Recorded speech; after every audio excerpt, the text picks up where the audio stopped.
Hello, benevolent beings. In my last video, I was explaining to you our plans for 2022 to get you busy in your holistic health business, and that I promised you I would take you step by step through the process of finding clients and doing what you need to have a successful holistic health business. The first thing we're going to cover is investment in your business, both investment of time and money. I do think from my experience with holistic health professionals that there is a bit of a hope that one can build a business with very little investment of time, but mostly money.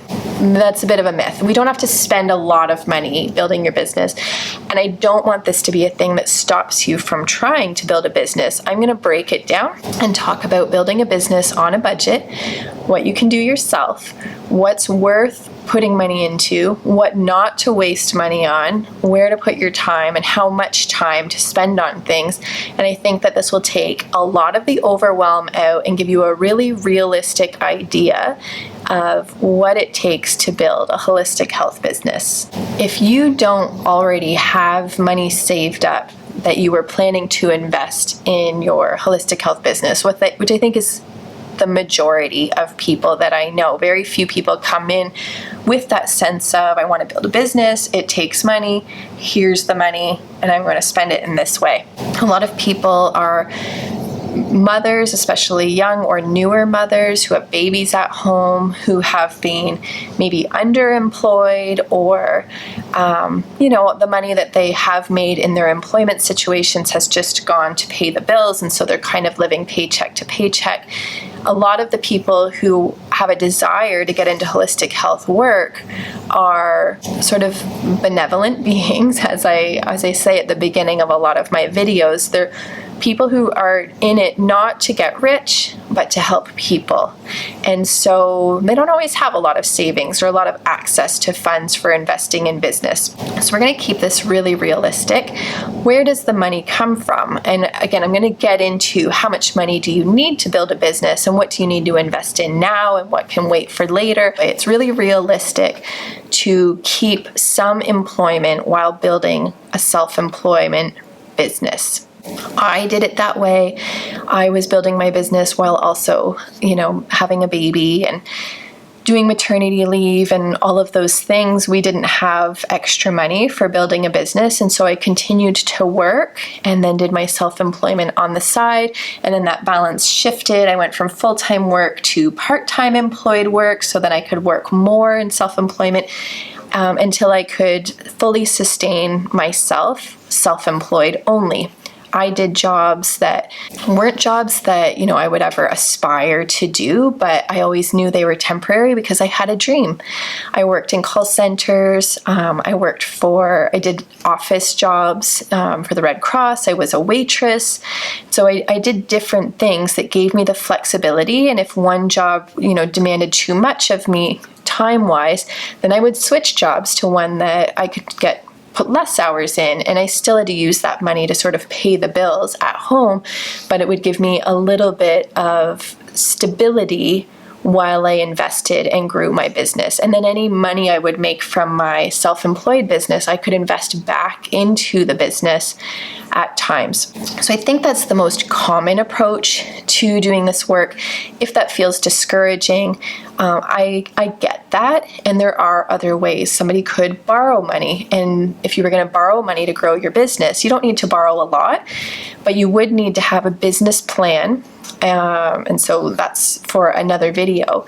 But a lender is going to want to see, what are you using the money for, where's it going to go, and how do you plan to make that money back so that they can secure their investment, and they know they'll get the funds back from you. Some people might have family members that are willing to invest in your business. And so you want to make sure to have really clear expectations. Again, a business plan would be really crucial so that they understand what your income potential is and we'll go over those things at a later time so that you make a plan that's sort of unrealistic so that everybody wins. If you follow the steps that I lay out for you, you will be successful.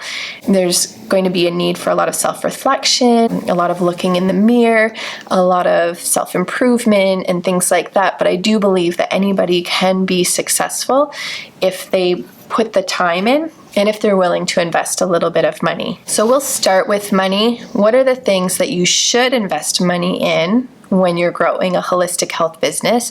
And what are the things that you shouldn't invest money in? And what are the things that you could invest money in and it's a consideration, but you would be okay not to? I'm going to lay this out in a way that is very like, do this, don't do this, because I think that's going to be beneficial to some of you who get really overwhelmed when there's too many decisions to make. But ultimately, I cannot make any guarantees about your success. I wish that for you, and I feel very optimistic for you, but ultimately you're the one who has to do the work, and the universe is going to have its own plan for you as well. But for those people who are looking for, just tell me what to do, Michelle, that's what this is going to be about. So what should you invest money in? Number one on my list is website hosting and a website domain. This is one of the things that people put off the longest in my experience, and it's such a critical part of being successful in your holistic health business, and I think it's one of the first things you should do. In fact, it's my next video. So the next thing you're going to do with me is build a website. We're going to start there. Whether you're a new practitioner or an experienced practitioner, if you don't have a website, you're really missing out on a lot of potential abundance and connection with clients who you can help. I do think that a website presence is really important, and it's really important that it's your own domain and a hosted website that doesn't have another company's ads on it. So we'll get into that more in the next video, but that's the first thing on my priority list of things to invest money in. Other things that are yeses for investing money in that are very obvious is your training. I do believe that that's obviously worth investing money in, and you wouldn't have a skill to offer if you didn't pay for training. Do you need to do all of the training that you can find? No. We need to start somewhere, and then you can create a list for additional training that you'd like to add on. So there's some courses that I fantasized about for years before I took them, but you need to have those first basic skills. So if you're doing training with us at By the Moon, for example, you're investing money and time into reflexology training or doula training or Reiki training or a combination of those. And then later you might pursue another modality or like a more advanced course in the modality that you already offer. So investment in training is a yes. The next thing on the list is equipment. You're going to need things, the tools that you need to work with. So if you're a Reiki practitioner, that's probably going to be a Reiki table. Or a reflexologist, maybe you'll use a chair or a table. You need linens and towels and things like that. Doulas need to have a birth bag and a few things in there. I do think that new practitioners tend to go overboard in what they think they need because they're excited and they want to make sure that they're prepared and they really want to impress their clients. You could really minimize what equipment you need and keep it very basic in the beginning for sure. If you're not sure if you're going to use something, then try your work for a while without it. Get those things that you know you need to have, something for your client to lay on. For example, clean towels that are separate from, your household towels, oils and witch hazel and things like that are obvious necessities, but do try to control yourself in your spending if you're trying to build your business on a budget, because the reality is doulas will fill their birth bag with a whole bunch of gadgets and things, and experienced doulas know that those are things that we end up carrying back and forth to births, and we rarely use them. The last thing I have on my list of what you absolutely should invest money in might surprise you. This one could be a maybe, but I just want you to know that I have found this to be a valuable investment. It doesn't cost a lot of money, and you can get a lot of return on your investment in my experience, and that's local networking groups. Because of the nature of your business, because you're a service-based business and your target market is your community, if you're, a reflexologist, for example, or a doula, then becoming a member of your Chamber of Commerce or a women in business group can have a really little fee, if any fee at all, but be really worth it. You also need to invest in time, though. There's no point in being a member of the Chamber of Commerce if you're not going to go to the breakfast meetings, if you're not going to go to the women's events and things like that, because those are the times where you're going to sit down with people in your community who are also well connected in the community, because they're also business owners and entrepreneurs, and they're coming with the intention of networking. So you're going to sit beside somebody who's going to ask you, and what do you do?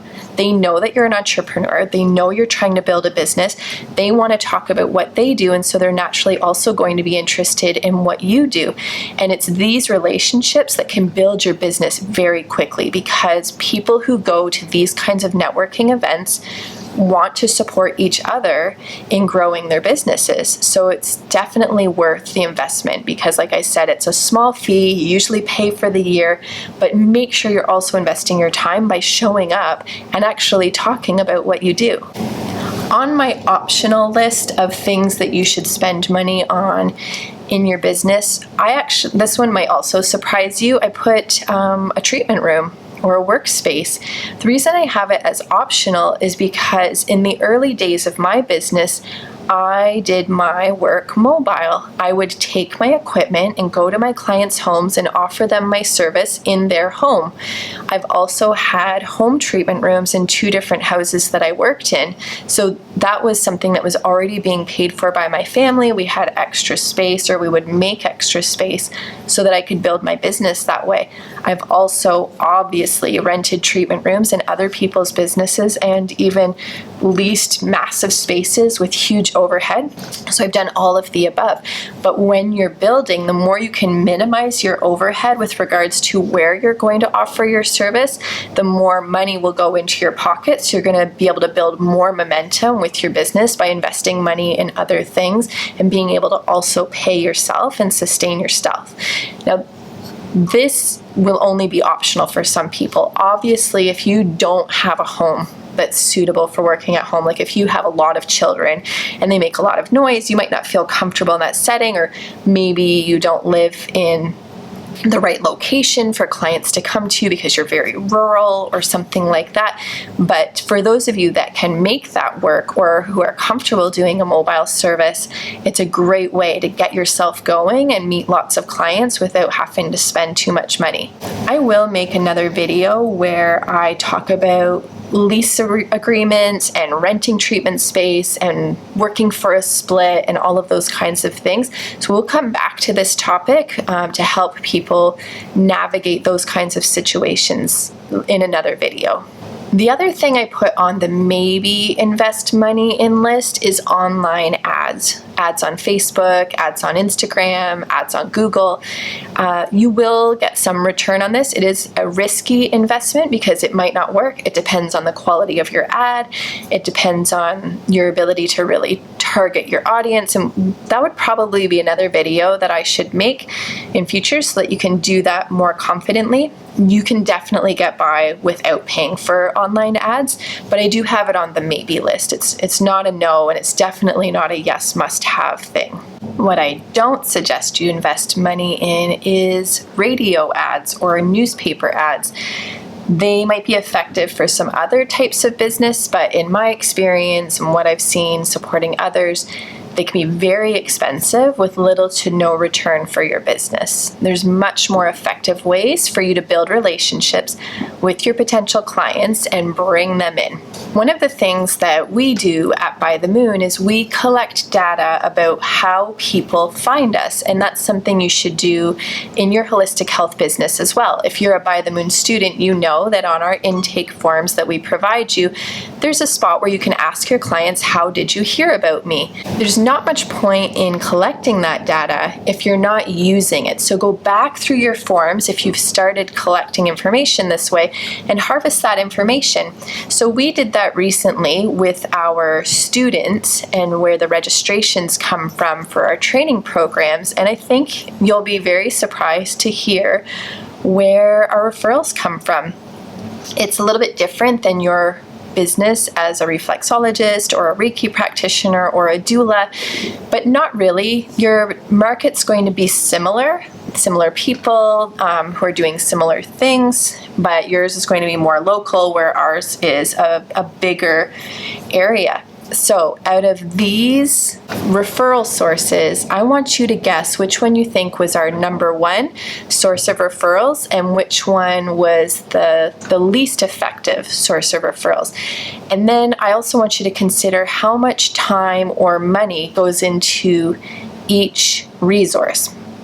So the options are, from the data that we collected, there's social media as a source of referrals, word of mouth, referrals from a professional association, internet search, and return clients. So people who in the past have been a client of ours who aren't anymore. So of those things, which one do you think would be the top source of referrals? And which one do you think would be the least effective source of referrals?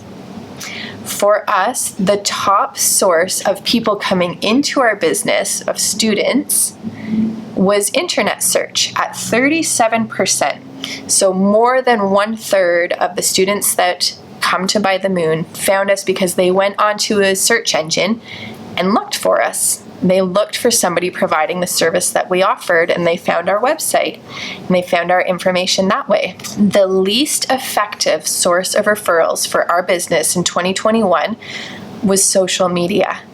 Now, when you think about the amount of time that goes into each, so we had 9% of the people who signed up for one of our courses found us on Instagram or Facebook or something like that. We posted every other day, some months in 2021 on Instagram and Facebook, all of the stories that we made, and there's a lot of time that goes into creating that content, thinking it up, making the design, doing the scheduling of it, and posting, and then commenting on other people's things, and being really interactive on social media. And it ended up being the lowest return for our business specifically, where the internet search, all of the time was put in early to build the website, and then a little bit of time here and there to update it, to make changes, to keep it current, because that's actually a really important part of search engine optimization, is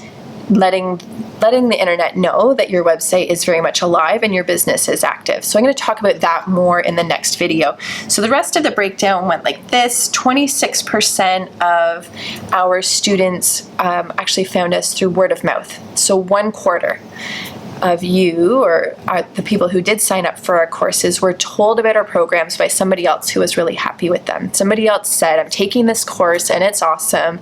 And that person said, I want to take that too. That's a lot. 1/4 of you were referred by other students. So thank you to those of you who told people about our programs. And 16% of our students had been our client before. So they'd already done training with us, and then they came back for more. So that's also really telling. That's a really good sign that we do a good job. People want more. The 12%, the remaining 12%, was a referral from a professional association. So that is an organization that we, pay fees to. In this situation, I think all of that 12% came from the Reflexology Association of Canada. So that tells us that is a worthy investment. It's something that we should keep nurturing and putting money into, because we do get that money back. And we could break down this data more and look at which programs did people sign up for, so how much money did we make compared to how much money and time we spent, and things like that. But this gives you a really good idea. So what I want you to know is, if you rely too heavily on social media, if that's the only place where you're marketing yourself, how many clients are you potentially missing out on? How many people are going onto a search engine and looking for the service you offer and not finding you there? How many word of mouth referrals are you missing out on if you're not helping your clients to spread you that way? We have an affiliate program at By the Moon, so any of our students can sign up for that, and then they actually get paid if they refer to us. So that's going to help that some of those word of mouths happen naturally, but you need a foundation and a base of clients that already exist to even have that word of mouth happen. So it's a hard one to get going. That one's an investment of time just by doing your work, but you need those early clients to even get those word of mouth referrals. Yeah, return client, you obviously need to, that's for more mature businesses that have already established themselves. And if you're wondering if, paying membership fees to your school or to other professional organizations are worth it, potentially they would be. It really depends on the nature of your business. So for us as a school, it's working for us. Would you, as a reflexologist or a doula or a Reiki practitioner, get as many referrals from something like that? Maybe not, but maybe in a more of a local community sense, you might get those referrals from something like a chamber of commerce, for example, which I talked about earlier. So that is where, I hope that gives you an idea of where I feel your best investment of time and money is and where not to waste time and money. I definitely think having a social media presence is important, but now you can see that potentially it's more about nurturing existing relationships and it's harder to harvest new clients from those platforms. So be on there, but don't feel like, you have to spend time on it every day necessarily when there's other things that you might be missing out on. So in my next video, we're going to make a website because obviously now you've seen this is a really important piece for your business.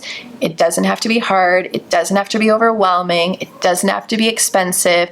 You don't have to be, super techie. I'm going to show you, I'm going to build a website right in front of you and show you how easy it can be. And we'll talk about some of the things that kind of get people stuck or feeling overwhelmed. We don't want you to overthink things. We just want to get the basics there and help you understand why. And I'm going to just show you search engine optimization without you even really having to get what that is. So I hope you'll watch that one. I hope you've learned something from this one. If you have, post a comment. What surprised you about, where I think you should be investing time and money? Do you agree? Do you disagree? Have you tried something else that I didn't even talk about that's worth mentioning? Help to support each other in the comments. Tag your businesses. Put your websites on there and really help each other know what worked for you and what didn't work. If it's something that I didn't cover, let's cover it. Let's help each other to have a very successful and abundant and fulfilling 2022.